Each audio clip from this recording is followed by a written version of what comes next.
반 고흐는 1853년 3월 30일 네덜란드의 쥔더르트에서 태어났다. 그의 집안은 종교적 활동과 미술을 추구했다. 반 고흐는 진지하고 내성적이었으며 어린아이답지 않게 생각이 깊었다. 고흐가 태어나기 정확히 1년 전인 1852년 3월 30일 고흐의 형이 태어났으나 얼마 못 가 죽었다고 한다. 그래서 고흐가 집안의 장남이었다.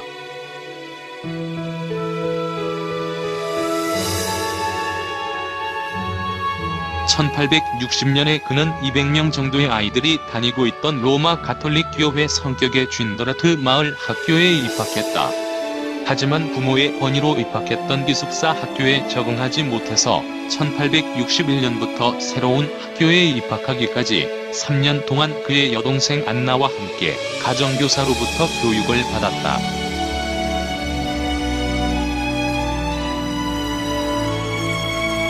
16살의 빈센트는 삼촌 빈센트의 권유로 헤이그에 있는 구필 화랑에서 일하기 시작했다. 그의 4살 아래 동생이자 빈센트가 평생에 의외로 아꼈던 그의 동생 테오도 나중에 그 회사에 들어왔다. 이후에는 그들이 서로 주고받았던 엄청난 편지 모음에 충분히 기록되어 있다. 이 편지들은 보존되어 오다가 1914년에 출판되었다.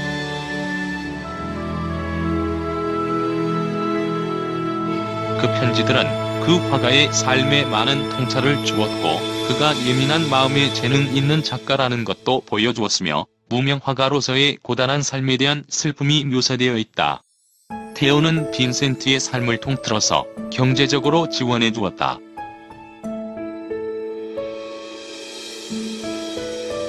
(1873년에) 그의 회사는 그를 런던으로 다음에는 파리로 발령했다. 그는 점점 종교에 관심을 갖게 되었고 1876년에 구필은 동기가 부족하다는 이유로 그를 해고했는데 이는 고흐가 가게에서 영업 활동을 할 때 손님들과 그림에 대한 관점 차이로 언쟁을 자주 벌였기 때문이었다. 그는 잉글랜드 켄트주의 감리교 학교 램스게이트에서 견습 교사가 된 다음 1877년에 신학을 공부하기 위해 암스테르담으로 돌아왔다.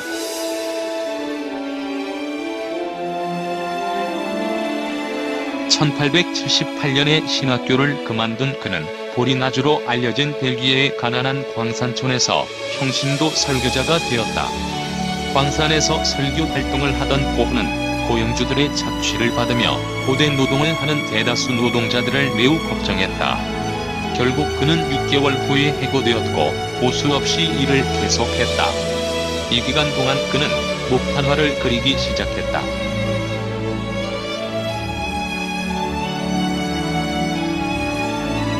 1880년에 빈센트는 동생 테오의 제안을 따라 본격적으로 그림을 그리기 시작했다. 짧은 기간 동안 빈센트는 헤이그에서 안톤 모브로부터 그림 수업을 받았다.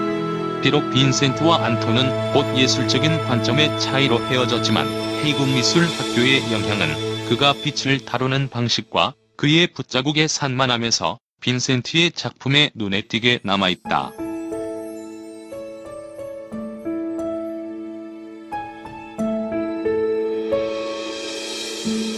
1881년에 그는 과부인 사촌 케이 보스에게 그의 사랑을 고백했지만 그녀는 그를 거부했다.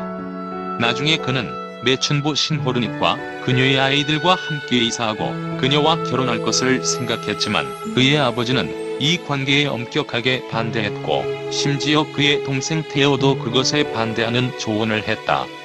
무엇보다도 신호르닛과 고흐는 성격 차이가 있었고 결국 그들은 나중에 헤어졌다.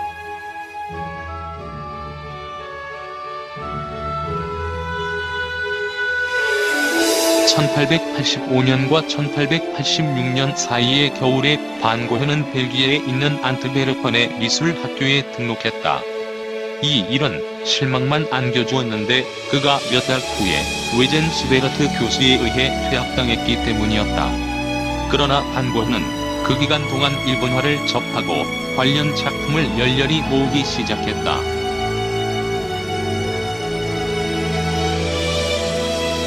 그는 일본화의 밝은 색채와 캔버스 공간의 사용, 그림에서 보인 선의 역할에 감탄했으며 이러한 인상은 그에게 강하게 영향을 주어 일본풍으로 약간의 그림을 그리게 되었다.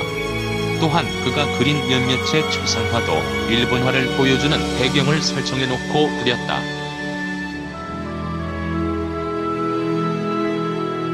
고흐는 정신장애로 인한 고통을 소용돌이와 원색의 노란색으로 표현하여 프로방스 시골길의 하늘 풍경, 별이 빛나는 밤, 해바라기 등의 걸작들을 그렸다. 즉, 고흐의 그림 속에는 정신적인 고통과 이를 극복하고자 한 의지가 담겨있는 것이다.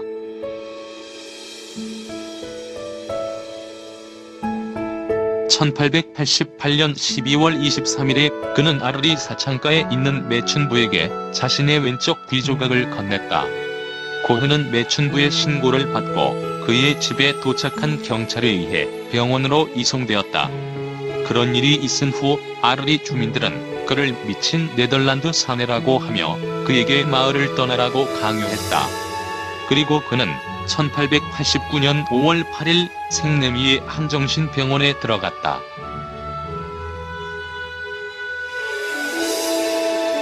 (1890년 7월 27일) 고흐는 들판으로 걸어나간 뒤 자신의 가슴에 총을 쏘았다.